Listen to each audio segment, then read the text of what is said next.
For 3 days, we've been talking about what it means to answer the call to discipleship. We first considered what it means to hear the call and act on it, recognizing that our personal relationship with Jesus Christ is primary. And without that, the rest are just words and doing our own work rather than the Lord's work. We talked about how we sustain that ongoing relationship. You remember how we do it?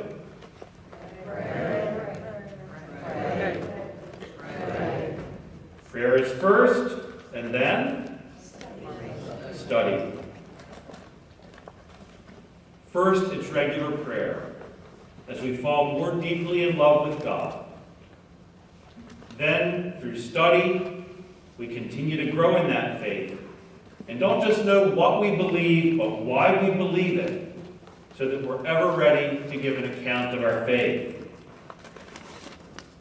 Then, if you recall, we discussed the importance of not falling into the trap of thinking that we can live our relationship with Jesus in an isolated manner, and how our Christian faith, by its very nature, is communal. Remember, Jesus instituted the Eucharist in the context of the Passover Seder, in the presence of his gathered disciples, that first small Christian community. He sent his disciples on mission, not alone, but in pairs. They in turn preached, taught, healed, essentially doing pretty much everything that Jesus did, and then eventually formed more communities. That is the essence of church. We are the church. The church is not yours, mine, or ours in any way or sense of the word as a possession. As members of his body, we each have a place, and we're challenged to prayerfully discern that place within the large, complex mosaic, and then generously utilize our gifts, our charisms, for the building up of Christ's body here on earth. And that was your homework, remember? Did everybody do their homework? Yes? Did somebody say no? You have time. If you did your homework, we're looking forward to a collection this evening filled with the fruits of your prayer. And if not tonight, maybe this Sunday. Tonight, as we formally close out our mission, we'll talk about what it means to share the treasure that we've received. The treasure of our faith, the treasure of our call, what has been called the new evangelization, sharing that with a waiting world. You might remember how we talked about barriers to realizing our call to discipleship. Two of those being when we try to exercise our faith as either cultural or consumer Catholics. The cultural Catholic being the one who practices his or her faith because it's the seemly thing to do. Going to Mass at the expected times, like funerals, major holy days, celebration of the sacraments for oneself, or maybe one's friends and acquaintances. The consumer Catholics engage as it's convenient and as the need arises. Remember, I need a wedding, a baptism. I attend church when it fits into my schedule and doesn't conflict with something else I'd like to do. So what's our challenge as we consider this new evangelization that we're hearing so much about lately? Blessed John Paul II, as far as I know, was the first person to coin the term. And he did so in light of what he saw as the erosion of Christianity in traditionally Christian Catholic Europe. Falling church attendance, increased cultural observance of the faith, and rising numbers of those who self-identify as no religion or even as atheist or agnostic signaled the end of what was traditionally referred to as Christendom. In reality, it had faded many years before, after the Protestant Reformation and the beginning of the Age of the Enlightenment. Now, Pope Francis, our bishops in the United States, as well as other countries, and Catholic writers are appealing to this phrase more and more, particularly following the Synod of Bishops called by Pope Emeritus Benedict XVI, which had deliberations focused on evangelization. So what exactly is new about this new evangelization? After all, the church has been evangelizing since the first generation of Christianity, right? So how's this new? How's this different? Because remember, as Americans, if we hear new, we hear better, we hear exciting, we hear improved, like soap detergent, right? Bishop Michael Burns of the Archdiocese of Detroit, whom I referred to previously, observed 4 things that are new about the new evangelization. And I don't know that I want to say that they're better. I don't know that I want to say that they're improved. Maybe that they're just different. Number 1, there are new agents in this evangelization. The agents are principally the lay faithful. Now let's be clear, this is not the hierarchy of the church trying to pass the buck. But given the culture that we live in, the work of evangelization is becoming more, or I'd even say mostly, the work of the lay faithful. The decree on the laity of the Second Vatican Council speaks of the first task of the lay apostolate as being evangelization. Yet here we are some 50 years later after the council convened, and we're still working on the area of incorporating the laity into church governance. Certainly, lay involvement in collaborative bodies is crucial. Finance committees, pastoral councils, school boards, and the like. But if you think about it, in the grand scheme of things, those numbers are represent a small number of Catholics. It even puts us in danger of identifying those small numbers as the Catholic elite. Remember what Pope Francis said was the major concern for a parish. What did he tell us? To equip the faithful to be evangelizers. He didn't just come up with this on his own. He was appealing to the wisdom of the church, particularly in the Second Vatican Council. Secondly, this new evangelization contains new methods. We spoke of how we need to be an inviting community, not just a welcoming community.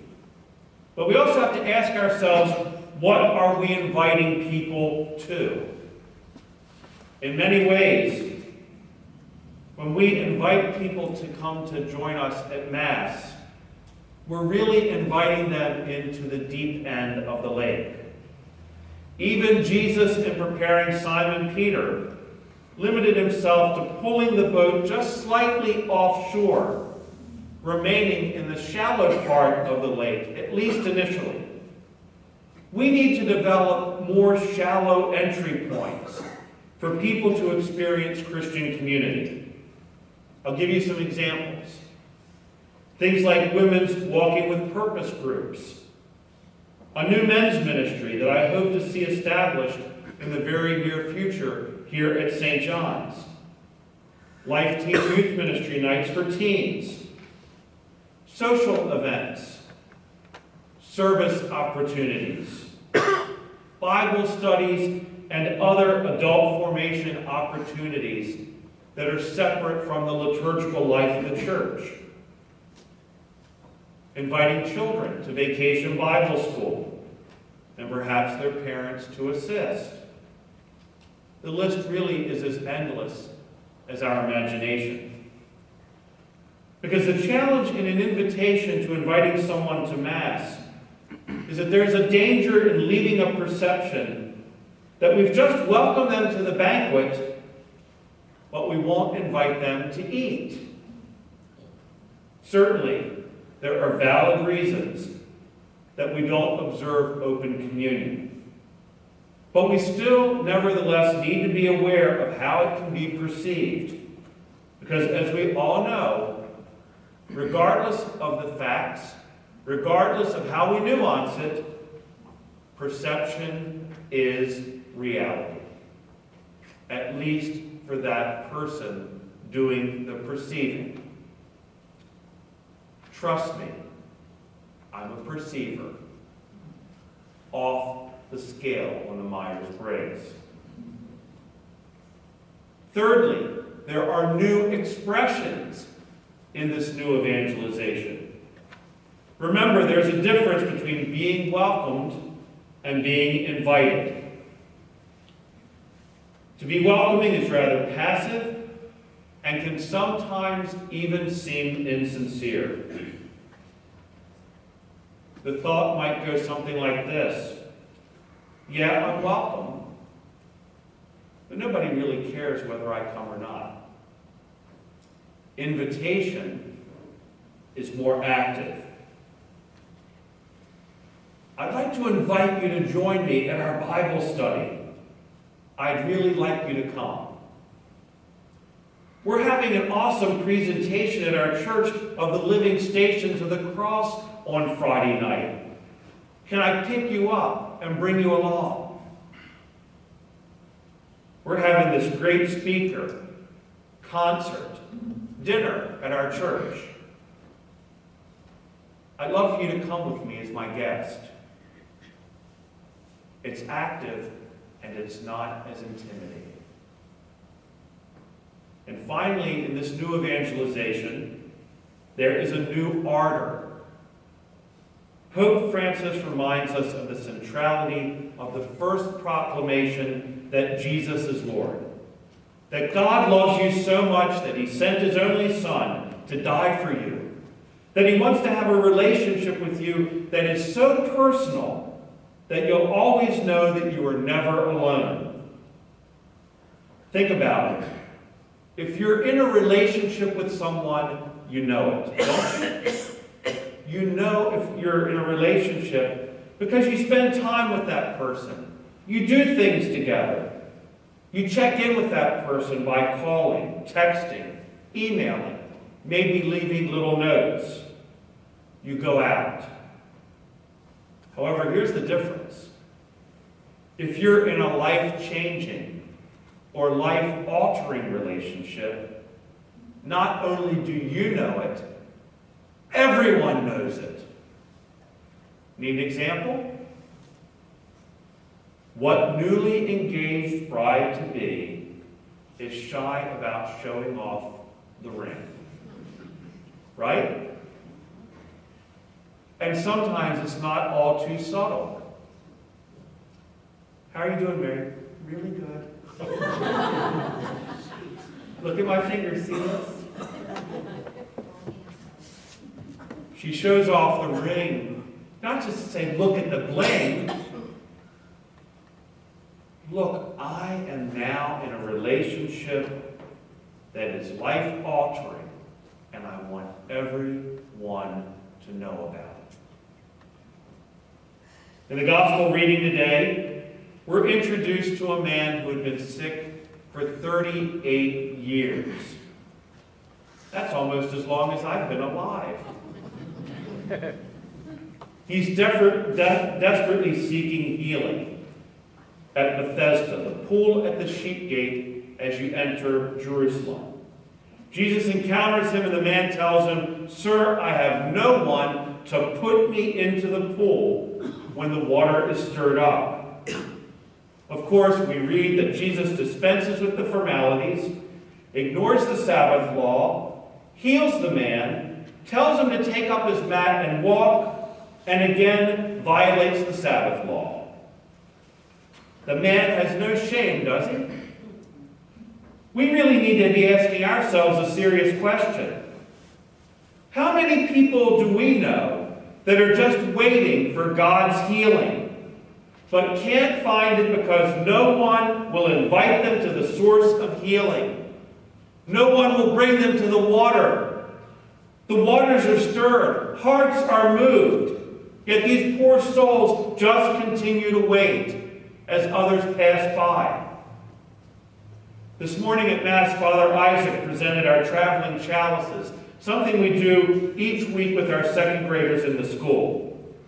At the end of Mass, 2 of the children come forward, and each of them take home a chalice. And by taking home the chalice for that week, they commit to praying for vocations. And they have them for that week until the following week when they're passed on to the next 2 classmates. Father Isaac invited the 2 children up, and he's asking the children, so, what are we praying for? They're very quick to say, vocations. And he says, vocations to what? And they struggled them for a moment. They struggled to answer. They didn't quite know what he was asking. And, they're 7, 8 years old. We give them a little bit of slack. Even in Catholic school, right? And he says, well, what do we need more of in the church? And some of them cried out, popes and priests. Of course, he said, yes, we only need 1 pope, but we certainly do need more priests. I believe that God is calling more young men to live lives of discipleship and ordained ministry. But sometimes we're timid in asking. And I'm not just saying we're timid as priests. I think sometimes we're timid as church. We see a young man or a young woman that have qualities that would be suitable, outstanding in priesthood or religious life. Why don't we say something? Now, don't hear me as saying, let's just kidnap them and send them to convents and seminaries. But if we see someone new and say, boy, when they grow up older or they're already adults, I could really see myself going to confession to that person. I could see myself going to that person for spiritual counsel, or seeing that person teach my children in a Catholic school or work in ministry in my parish. Not that priests and religious have the monopoly on it. But why don't we just say, why don't you think about it? Because, sometimes people will say, yeah, I'd like to do that, but I don't think I could. I don't know if I have what it's got. In my own personal vocation story, I never thought of it until somebody put the idea in my head. Or I guess probably more accurately, before God inspired someone to say something to me. And I'll be very truthful. My initial response was very dismissive, because it conflicted with what I had planned. Father Mark crossed paths with someone this week. I don't know who they were, and he doesn't know who they were. But they knew that he knew me. Actually, I guess they knew that he knew someone that knew someone that knew me. And they gave him this newspaper clipping from the Carroll County Times. It's a very famous newspaper. At least if you live in Carroll County, Maryland. And it was a clipping about a little article. It was just a little teeny tiny article. It was like a little news note. So it doesn't, at least at that time, it didn't take much to get into the Carroll County Times. But it was an announcement about how I had gotten a scholarship to go to college, and it had my picture there, which oddly enough, one of my younger cousins discovered that picture this week at my aunt's house, took a picture of the picture, and it became Throwback Thursday on Facebook. Oh, those were the days. The point is, I looked at that article again, and I said, boy, I really did have a plan. It had everything that like the highlights of what I had done in high school, that I got in this scholarship, and it was all the things that the guidance counselor said to write down so they could put these things in, because they like to brag them up. You know how schools are. And the last thing was, he plans to major in business administration. Of course he did. His name was Proffitt. God has a sense of humor, doesn't he? Yeah, I'll make you a prophet, just not the kind of prophet you thought you were going to be. It was later on that someone brought it to my attention. And I think by extension, we don't need to just think of it in those terms and say, boy, he'd make a good priest. She'd make a good sister. Maybe also we need to look around our own community, do that certainly. But also look and say, she'd be great in hospitality. He has a great background in administration, could really help our parish out. This person's on fire with the faith. That's the kind of person I'd like teaching my son or daughter in religious ed or being involved with them in youth ministry. Invitation is not just about the people outside and bringing them in. It's about the people who are here and bringing them closer. It's not only priests that we need. We need engaged laity. People who can accompany folks to the healing pools of salvation, bringing them to a relationship with Jesus Christ and his church. And I ask you again a question I asked you at the first talk. And don't go off thinking on this too much, because there's other things I'd like you to hear as well. But just think for a minute. How do you feel when you hear the name Jesus? Excited? Nervous? Uncomfortable? Consoled? Bored? Dismissive? The answer to that question could really determine where you are in your capacity right now for intentional discipleship, as well as your ability to be an effective evangelist. Let's go back to our Pope. What does our Holy Father believe an effective evangelist looks like? These are all quotations from Evangelii Gaudium. Here's one. An evangelizer must never look like someone who has just come back from a funeral. Let us recover and deepen our enthusiasm, that delightful and comforting joy of evangelizing, even when it is in tears that we must sow. Doesn't leave a lot of wiggle room there, does he? How about this one? It is not by proselytizing that the church grows, but by attraction. In other words, he's saying it's not just about convincing someone that we're right. As though our sharing, our evangelizing is taking part in some great debate.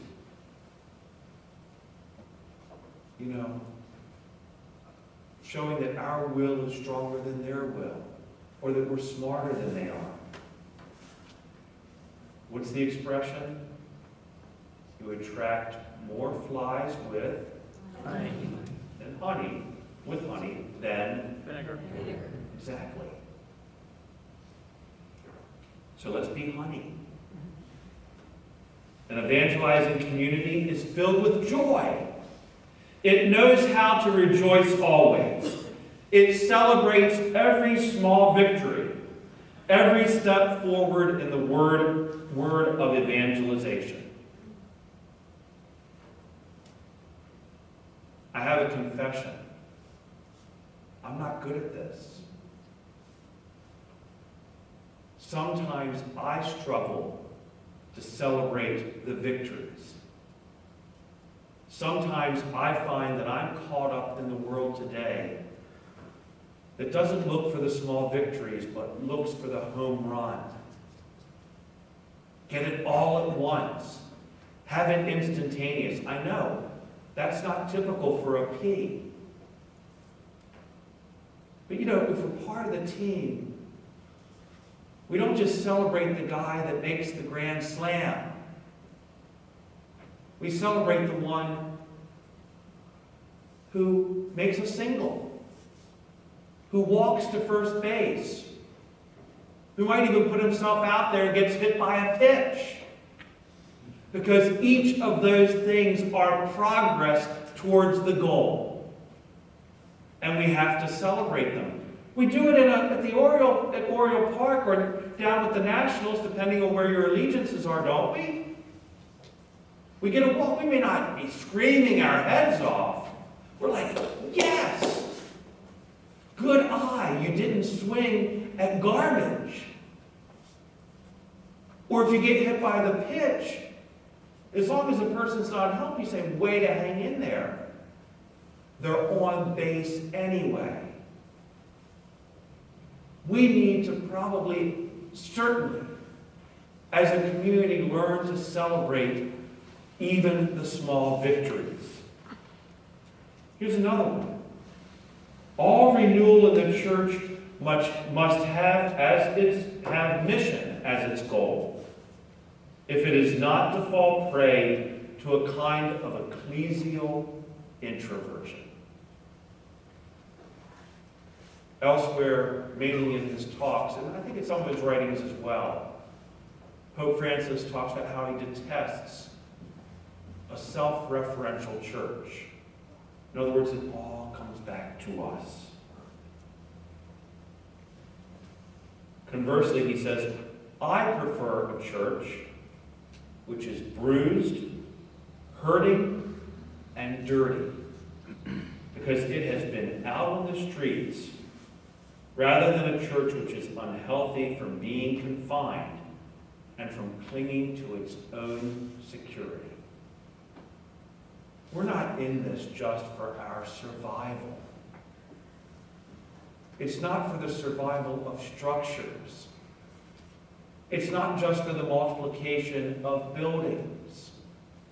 It's not just so that if they're consolidating parishes, ours is the last one standing.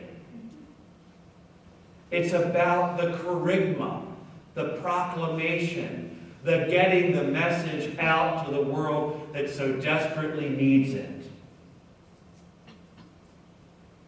And then this is really one of my favorites, so I just have to throw it in there. One of the most serious temptations which stifles boldness and zeal is a defeatism which turns us into querulous and disillusioned pessimists, sourpusses.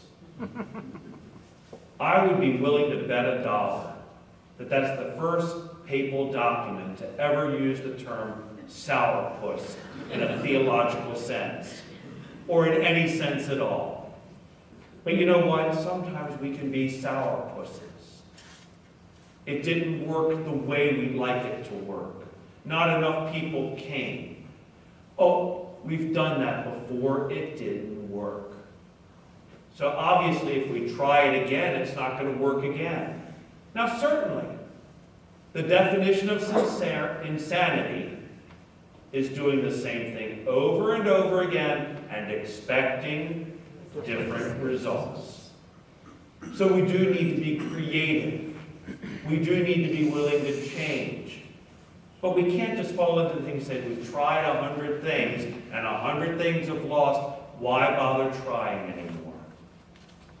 That's ecclesiastical burnout.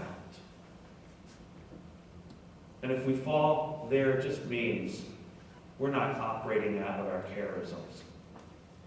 That we're putting round holes into square pegs.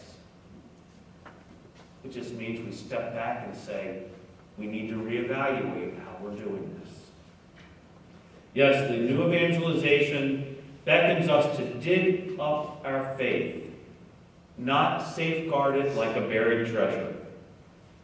There is a place for it in our relationships. There's a place for it in our culture and our society. We evangelize as we build relationships, usually one-on-one relationships, or sometimes in small groups.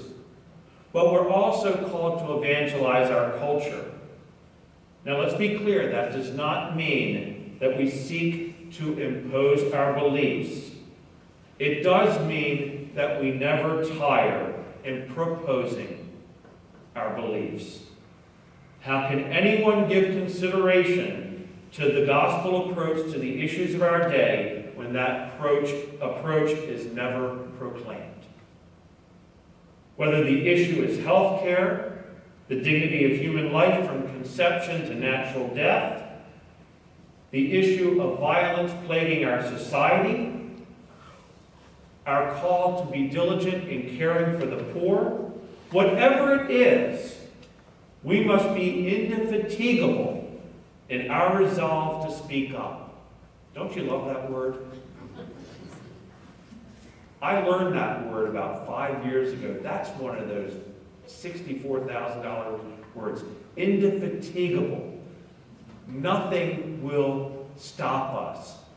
No amount of fatigue will make us stop proclaiming the good news. But we do it always shedding light, not heat. We need to back it up with our actions, our attitudes, and our words as well. And we need to be bold in proclaiming our successes, because so often they're overlooked, not in a prideful way. Look what we do as church. But to let people know what's available, how we can help, what we have to offer. Christian charity can never be compromised. I read a story last week that took me back a little bit. It was Representative Nancy Pelosi's birthday. Oh, you're saying, oh, he's going to go there. Speaker John Boehner sent her a card for her birthday and the gift of some kind of Gucci ice cream from Ohio, his home state. Now, how far politically can you get from Mr. Boehner and Mrs. Pelosi? After all, he took her job, right? He reached out to her in Christian charity, and she responded in kind. He actually put a note there on the ice cream, says, I hope you enjoy this and it doesn't disrupt your Lent. It's called civility. And we need that in our public discourse, our discussions, even our disagreements. Yelling at each other, condemning each other, gets us nowhere except farther apart from each other. No, it doesn't mean that we water down the gospel. Precisely, we don't water down the gospel call by compromising our integrity in the way we deliberate.